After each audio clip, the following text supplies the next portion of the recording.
All right. Good afternoon, everyone, and thanks, Jerry, for the introduction. So, well, my name is Paula Gonzalez. I'm a veterinarian from Chile, and I moved to Australia in 2011 to conduct a master's degree at the University of Queensland. And then in 2017, I finished my PhD on ruminant nutrition and heat stress management at the University of Melbourne. After my PhD, I worked in an MLA-funded project looking at the effect of heat stress on meat quality. I recently joined Bareback as a technical veterinarian, and I'm really glad to present this webinar about heat stress to you today. So this webinar will be very interactive, and we'd like you to participate, and we have created some questions that will be asked during the presentation. So first, I'd like to know a little bit more about you today, and so please answer the first question about you. So I leave you with Jerry. He will ask the question. Okay, on your screen you should see a quick poll pop up. What type of enterprise do you run? So please go through and select the option that is most closely, or which closely describes your enterprise: beef, dairy, sheep, or a combination of beef and sheep. I'll just give you guys a couple of seconds to submit your votes. I can see some votes are coming in, but a few people haven't submitted just yet. So I'll give you guys a couple more seconds just to put those votes through.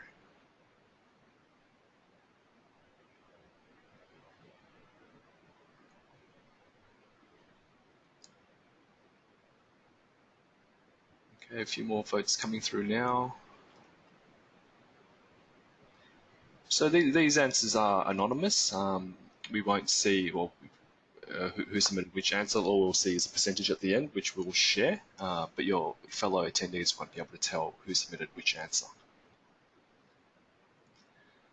Okay, I'm going to close the poll off now and share the screen.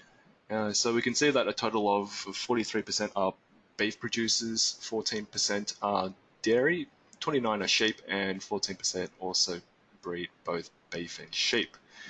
So Paula, even though I guess the webinar focuses on cattle, I guess a lot of the concepts that you present today would still also be relevant to sheep, is that right? Absolutely, absolutely. So yeah, we'll continue now and with the brief outline of the presentation. So today we will discuss what is heat stress, how it affects animal health and performance, and how we can help our animals to cope with high environmental temperatures and heat waves. At the end, we will have some time for questions. So as I mentioned before, this talk will be focused on large ruminants, dairy and beef cattle. However, animal responses and physiological consequences of heat stress are also applicable to sheep. So heat stress is a worldwide phenomenon that affects negatively animal health, welfare, and productivity in summer. Heat stress is defined by a combination of animal factors and environmental conditions that results in the ambient temperature to be greater than the comfort temperature for animals. The economic cost of heat stress to the Australian feedlot industry is nearly $17 million per year. In the dairy industry, it is calculated to be $12,000 for a 100-cow herd producing 25 liters of milk per day, if no access of shade is provided. These figures were obtained more than 10 years ago, so it's highly likely that the numbers are even higher today. Economic losses due to heat stress are due to poor animal health, high cost of diseases, death, reduced milk yield and quality, and reduced meat quality. We will touch this a bit later. Now I have another question for you that Jerry will ask. Okay, heat stress is only a concern on days that exceed 30 degrees Celsius. Please select one, true or false.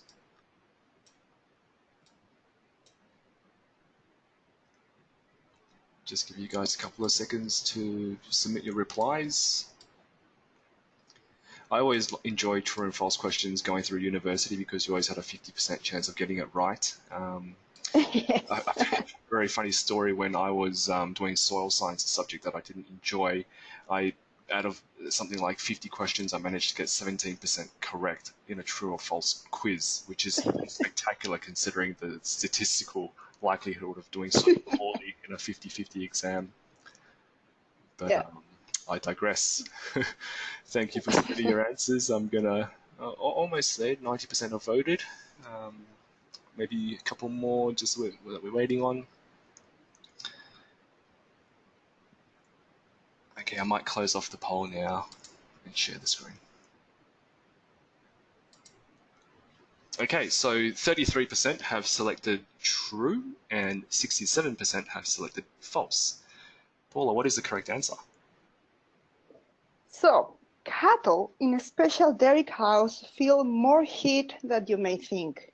Even at 25 degrees Celsius, they feel uncomfortable and must start actively managing their body heat or heat load to maintain a normal body temperature.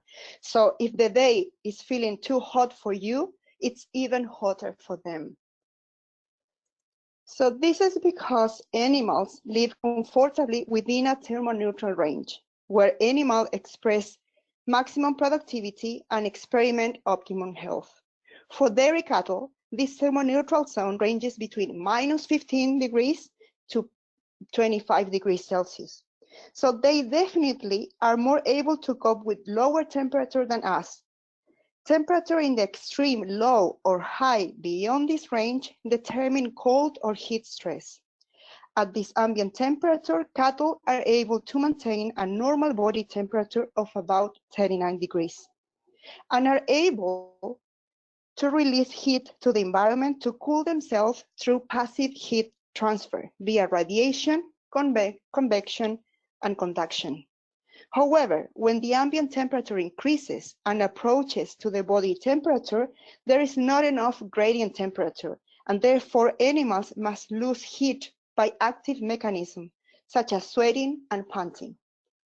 Although sweating is the cow's primary mechanism of heat loss, cows are not great at sweating. There is large individual variability among cows in a herd in their ability to sweat and control their core body temperature. When all active mechanisms are used and animals are not able to reduce their body temperature, they succumb to heat stress. Thermoregulation is particularly important during the night in summer. Cooler nighttime is the one and only opportunity that cows have to release the body heat to the environment, provided night temperatures drop below 21 degrees Celsius. If the night remains hot, the heat is accumulated for the next day. From this now, I have another question for you.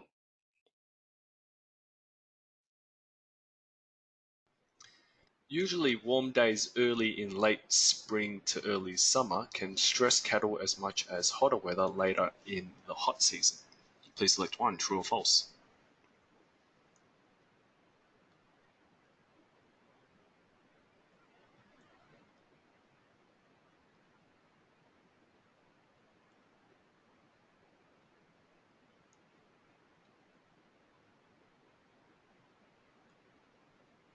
Okay, most of you have voted. I'll give you guys a couple more seconds for the last couple to come in.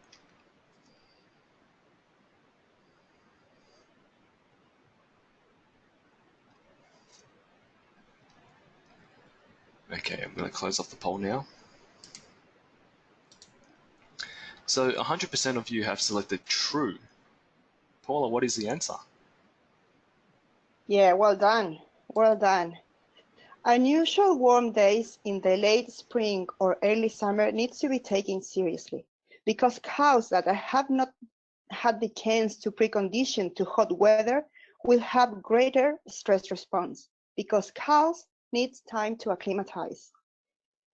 Animals can adapt to increasing mean global temperatures if given enough time. However, they are not able to adapt to extreme weather events such as heat waves, and it's here when large losses in production and negative effects on animal health and welfare can be observed. Heat waves are defined as several several days, typical 3 to 5, where maximum ambient conditions are above the specific threshold for the season. Due to climate change, it is predicted small changes in average, but big changes in extreme ambient temperature. We will be facing extreme hot weather events more frequent and more severe in the near future. And this is why we need to act fast to maintain our livestock cool to avoid economic losses. In order to act fast, we need to know what are the several animal factors that increase the risk of heat stress. There are several factors such as breed. For example, tropical breeds are more heat tolerant than European breeds. Tropical breeds have greater sweating ability and other physical characteristics that favor heat dissipation. However, recent studies have demonstrated that Brahman cattle are largely benefit from shade under heat stress conditions.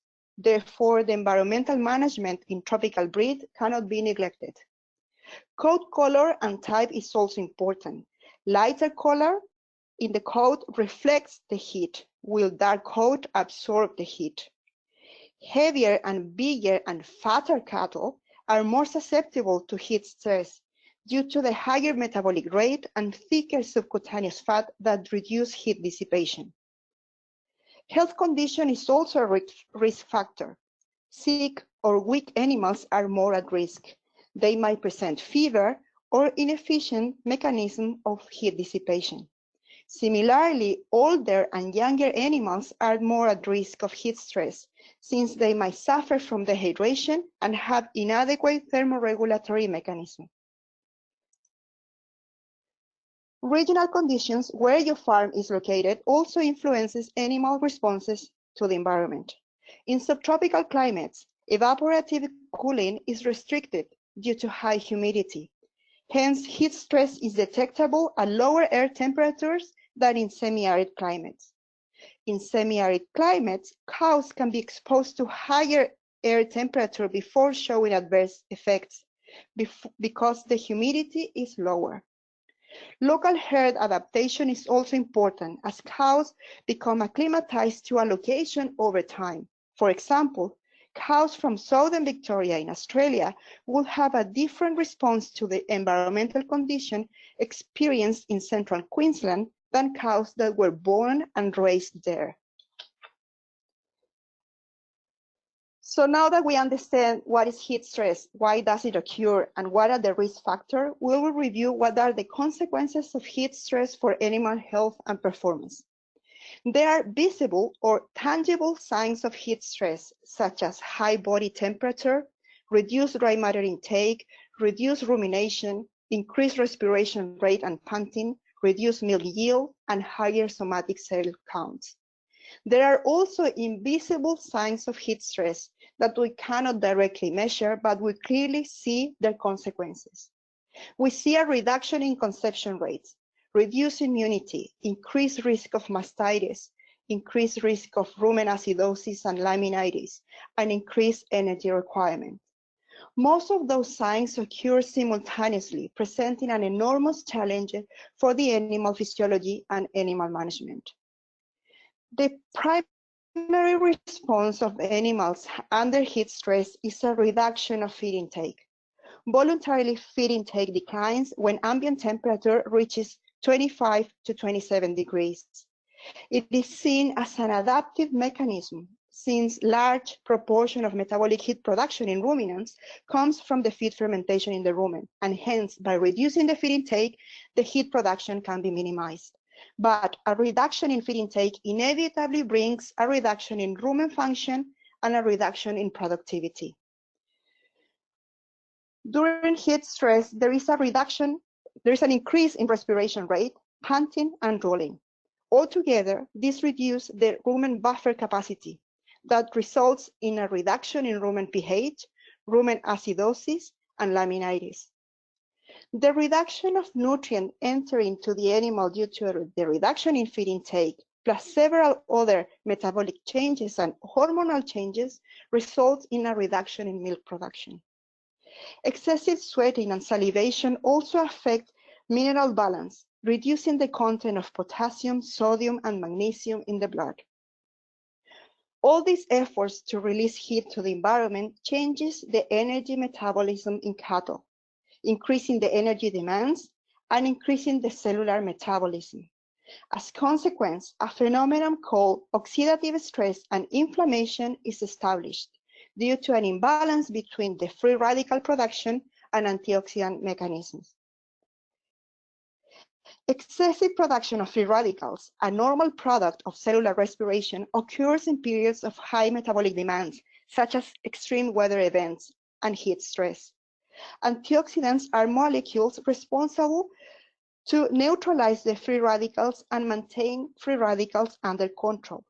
During heat stress, the antioxidant system becomes inefficient to control and neutralize the free radicals. This build-up of free radicals is called oxidative stress and damages the immune system, fertility, and general health, even after a heat stress event. As a consequence of heat stress and oxidative stress, the immune system of ruminants is severely compromised. Studies have demonstrated a reduction in cholesterol immunoglobulins, which means that animals born to heat stress dams can have reduced immunity from colostrum intake.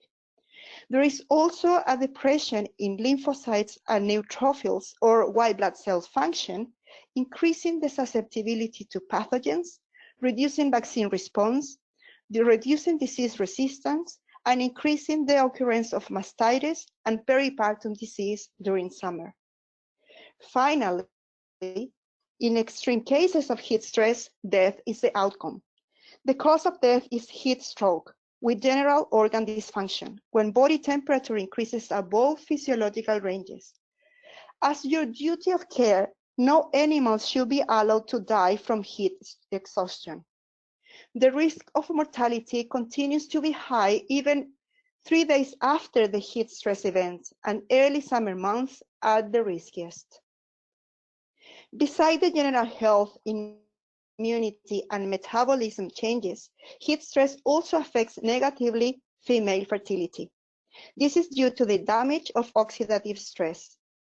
Oxidative stress is directly linked to damage in the oocyte competence even before ovulation, to damages in the embryo, increasing early embryo losses, delaying the pregnancy, increasing calving interval, and increasing the number of empty cows and ewes.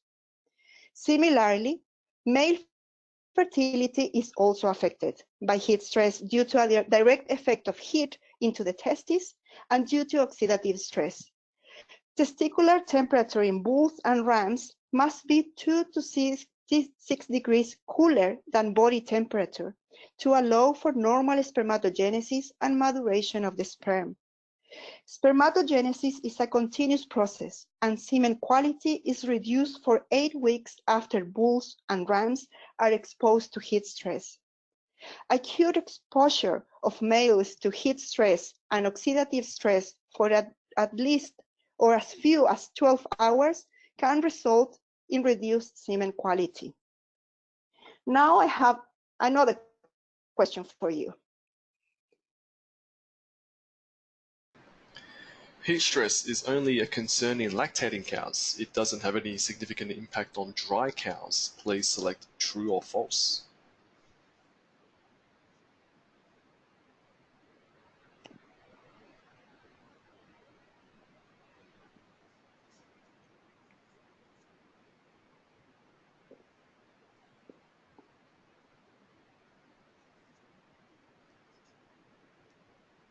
Okay, I'll close off the quiz now. I think most of you have voted. Awesome. Okay, and 100% of those that voted have selected false, which I believe is also the correct answer, isn't it, Paula? Yeah, that's true. That's true, because while dry cows in late pregnancy produce less metabolic heat than lactating cows, they are still affected by heat stress through impaired function and development of the udder and placenta, oxidative stress, and suppressed immune function. So let's see you see my screen? Okay, there is. So there is large evidence demonstrated that cows that were dry in hot months produce 4 to 5 kilos of milk per day less in the next lactation and have higher risk of peripartum diseases than cows that were dry in cool months. Heat-stressed dry cows also have smaller, less viable calves with compromised immunity, reduced growth rate, and increased culling rates. Furthermore, heifers that suffer heat stress in utero produce 4 kilos of milk per day less than heifers that did not suffer heat stress in utero. This demonstrates that heat stress during the dry period of dairy cows can bring deleterious consequences for the future of the herd.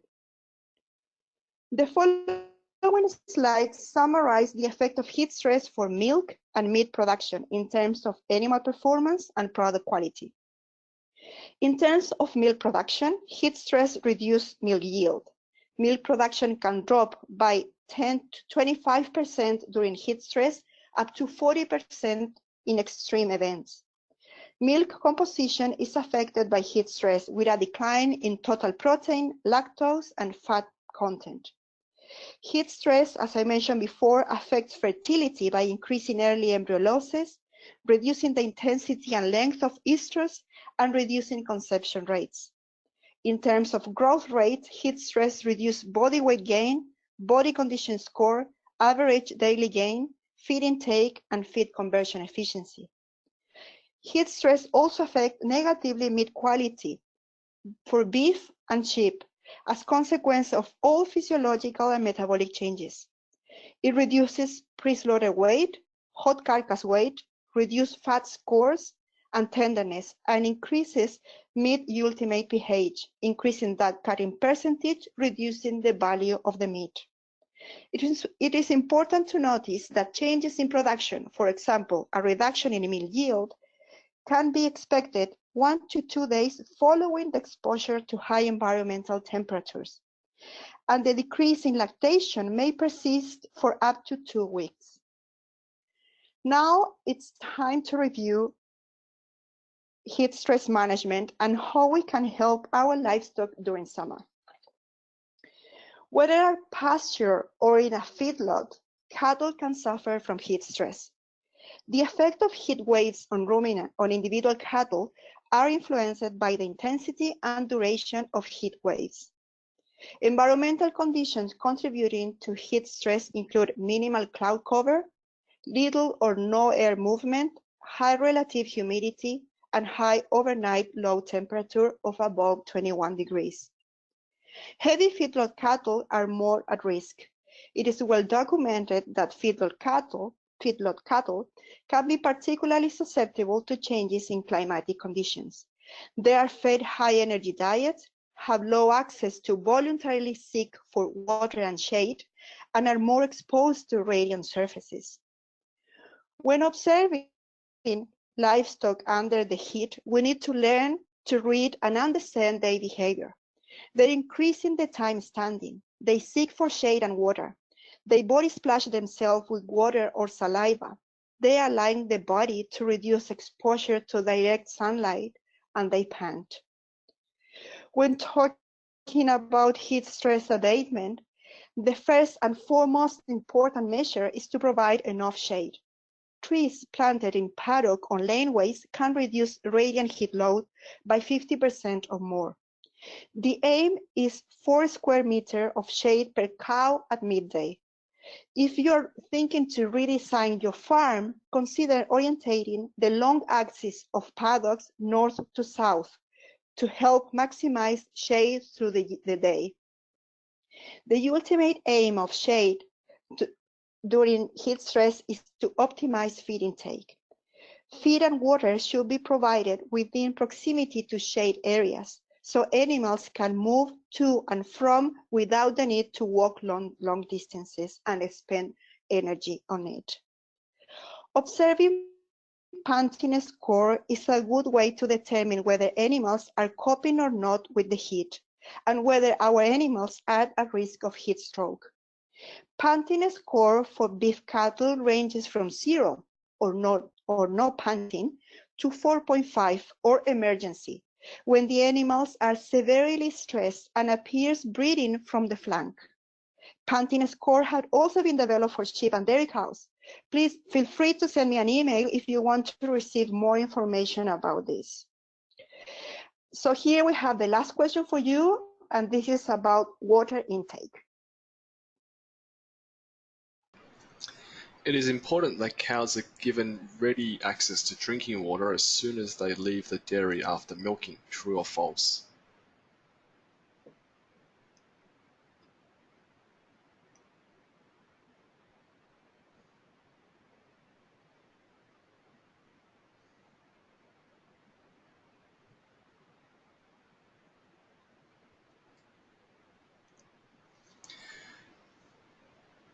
A couple more seconds for the voting.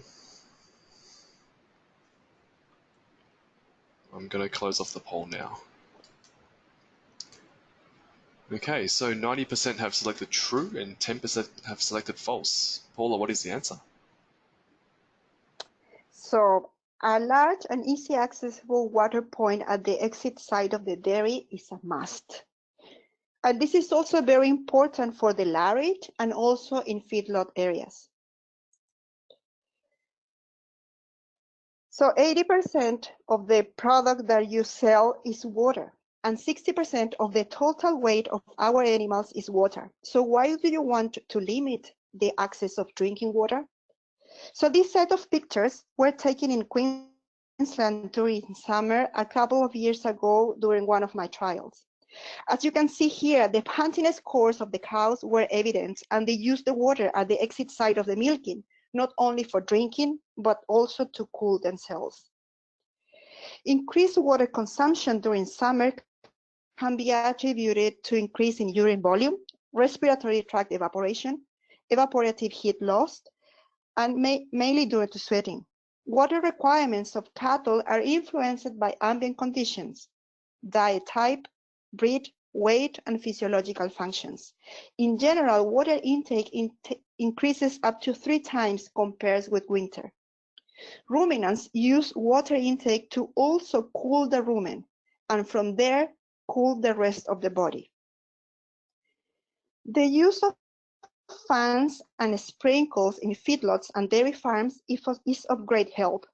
When cattle are standing close together in a holding yard or in a feedlot, a lot of heat is being transferred among them, and the body temperature can rise quickly. So actions you can take to ensure your holding yard is a cooling center for relief are the use of sprinklers, shade, and fans, because adequate airflow increases evaporation from the cow's skin. Finish morning milking by 9 a.m. or even early in the morning, and delay the afternoon milking in the afternoon until 5 p.m. on hot days, depending on your area, and running a smaller sized milking group is very recommendable. Pre-wetting your dairy holding yard for the hour before the cows arrive for the afternoon milking helps to dissipate the heat stored in the concrete. This can be done by hosing, float washing, or sprinkling. Now let's move to nutritional management. What cattle are eating plays a role in heat stress. Excessive protein levels can be problematic.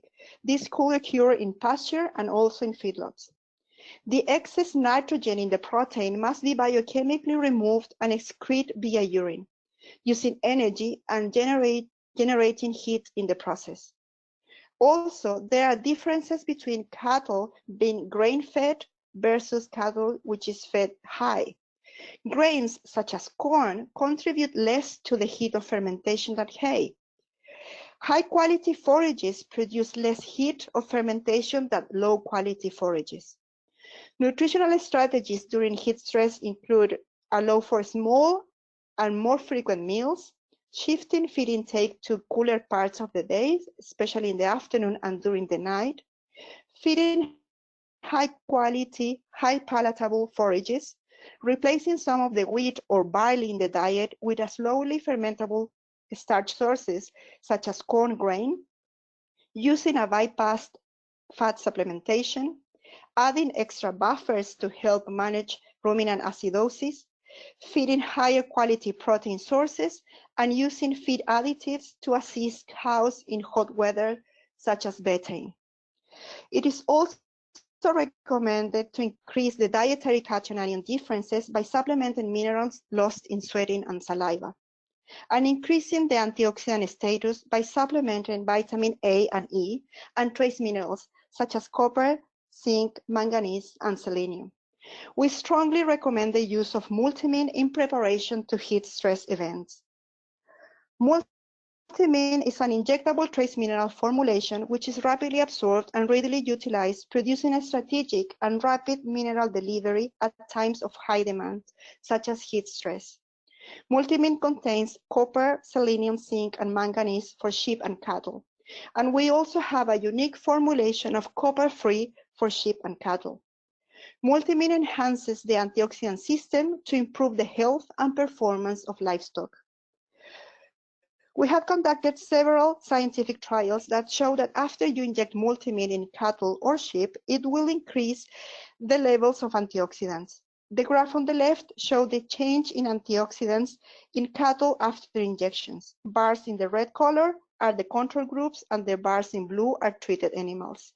You can see that right before injections, the two groups of animals are similar in the antioxidants, but few days after injections, the antioxidants in the multimin-treated cattle increase significantly. Same thing happens in sheep. The graph on the right is from a much longer study in sheep, and you can see that almost 3 months after injection, the level of antioxidants were still high. Multimin has demonstrated benefits for fertility and immunity due to enhancement of the antioxidant system. Multimin increases the number of calves and lambs born by reducing embryo losses and improving sperm quality. Multimin improves immunity, increases postnatal survival, reduces disease incidences, and increases vaccine responses. Given that the main consequence of heat stress is oxidative stress and reduce the antioxidant activity, we recommend using multimin 4 weeks before periods of heat stress to allow antioxidant levels to peak. To all breeding females 4 weeks before joining and calving, and to bulls and rams 12 weeks before joining and also at joining. For best result, multimin should be administered every year, every 2 to 3 months. Remember that you shouldn't wait too long to start implementing cooling strategies, such as checking the water points, provide shade, and change nutrition management. This is why there are several tools to monitor and predict heat stress events. For dairy cows, the current accepted heat stress monitoring index is the temperature humidity index that combines environmental temperature and relative humidity. A threshold of 72 was defined as mild stress years ago. However, recent research has shown that the impact of heat stress on milk yield occurs at lower threshold, or 68. When the temperature humidity index exceeds 68, cows are likely to begin experiencing heat stress, and milk production and in-calf rates will be affected. When the temperature humidity index exceeds 78, cows' milk production is seriously affected. When the temperature humidity index rises above 88, very significant losses in milk production are observed. Cows show signs of severe stress and may ultimately die. This index is also applicable to sheep. If you are a dairy farmer, you can register for a forecast services in the following link. This is for Australia. This service provides a customized alert settings for your dairy that reflects the local herd adaptation and climatic conditions in your region. For beef cattle, particularly in feedlots, the term heat load index and accumulative heat load are used. Those scores associate ambient temperature, solar radiation, wind speed, and cattle characteristic to predict animal responses. If you are a beef producer, you can register for a forecast service in the following link. If you are also interested in knowing more about the benefits of multimin to support the antioxidant system for animal health and performance, I will be running webinars during December, so you can register also in the following link. I really appreciate your attention, and I hope that this information about heat stress was useful for you in preparation for summer. And this is the end of my presentation. Please feel free to ask questions. Thanks, Paula. I'm just going to switch the presentation across to share my screen just to recap the URL for the additional webinars that you'll be running. So on the screen, you should be able to see that at au.virbac.com/webinars, we will be hosting a number of other webinars given by Dr. Paula here. Paula, can you see my link? Yes, but this. Don't move your cursor. Yeah, that's right. So we will be holding a few other webinars on trace minerals and multimin in particular over the coming few days. They will be identical webinars, so if any are at a convenient time, please do register. In addition to that, we do have a promotional offer that is available right now, running through to the 20th of December this year, which if you purchase 4 packs of multimin 500 mils, you will receive a free personalized work shirt. So personalized meaning you can actually get your name or your property name embroidered on the shirt itself. All you have to do is submit that shirt claim form back to us here at Virbac, and the email link, or rather the website link for redemption, will be provided to you in an email at the conclusion of the webinar. Now, please feel free to send through your questions. I already have a few, and we can work through these. As you guys think of some more questions, yeah, please keep them coming. So I think the first question, Paula, you have answered later on in your presentation, but I'll just double confirm this. So the question is, heat stress also depends on air humidity, not just temperature. Is that correct? Yeah, absolutely. Yeah, depends on air humidity, wind speed, solar radiation. So that's currently there is a lot of research conducted in how we can combine all of these factors and also animal factors to create better predictors and better way to determine when the animals will be suffering from heat stress. So for dairy cows, the temperature humidity index, it's an equation that I can share after with you. If you want, you can send me an email and I can share the equation for you that combines ambient temperature and relative humidity. But this is for dairy cows. But for beef cattle, the equation is even bigger. So since the beef cattle is mostly exposed to radiant surfaces and direct sunlight, it also includes direct solar radiation and also wind speed and some other cattle characteristics, breeds, color, and some other things. Yeah. Great. So it certainly sounds very complicated, though. Yeah. Okay, and the second question is, rapid changes are harder to cope with, right, in regards to changes in temperature and humidity, I suppose? Yes, that's why early summer, late spring, big changes in temperature are more at risk, because cattle, especially in this area of the world, in the southern hemisphere, we can have very cold winters, and then we have rapidly changed to very hot summers, so then cattle is not really adjust. Similar thing happens with live export, like if we bring cattle from the winter area in the southern hemisphere to the northern hemisphere in summer, they can suffer because they are not being adjusted to the change in climatic conditions. Great.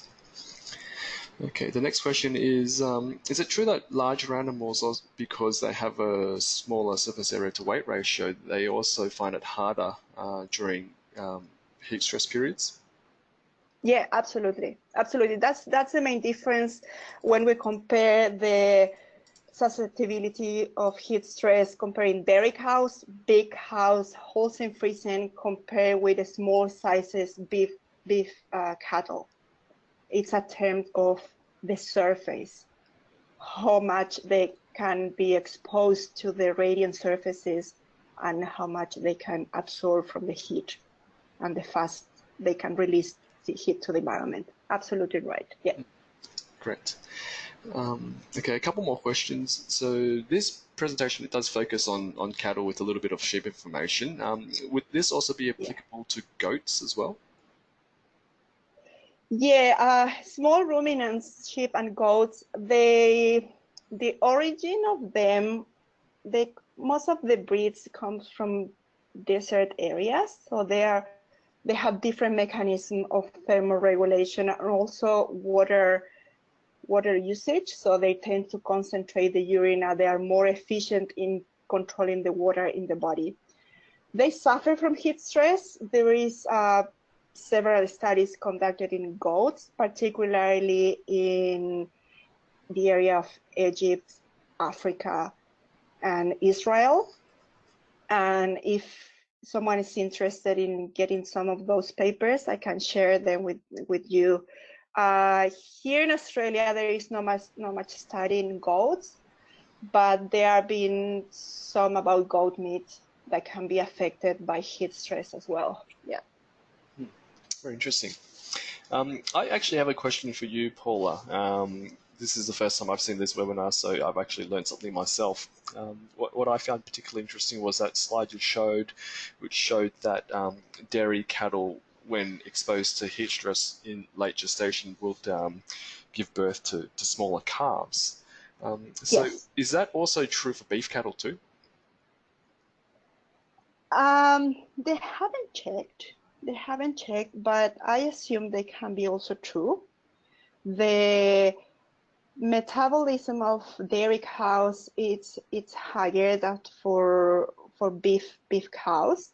They have larger production of milk compared to a beef cow, but we could expect changes in the body size of the offsprings of beef cattle when they're exposed to heat stress. This is happening in very hot areas that they are observing that the animals are becoming smaller and smaller with the years. So it's basically an evolutionary mechanism to be able to cope with hotter events. That's very interesting, and I guess also with our more intensive agriculture systems that we're moving towards, where we're pushing for larger animals with faster metabolic, or with faster metabolisms and higher demands, it means that over time we might actually see this becoming more prevalent even in beef breeds. Yeah, absolutely. This is very conflicting, especially in the dairy industry when we try to have more productive cows, bigger cows, but the ambient temperature is telling us that they naturally may become smaller, and why we don't let them to follow the nature. And we need to probably start thinking, okay, so if we're going to start producing less milk, and because we're going to improve the welfare and the productivity of them at the long term, we have like smaller culling rates and we have better health, that's probably a way to do and not continue pushing for higher production and bigger cows. Very good points. Okay, and then the last question that I have, it's not really a question, it's just a comment here, and it's a thank you message, which says, thank you, Dr. Paula Gonzalez-Rivas, for a extraordinary presentation. Congratulations. Well, thank you for your attendance. Thanks. Certainly do appreciate your feedback as well. Also very much appreciate all the questions that have come through, and certainly of interest in our discussion. Yeah. So without any more questions, I might end the webinar here.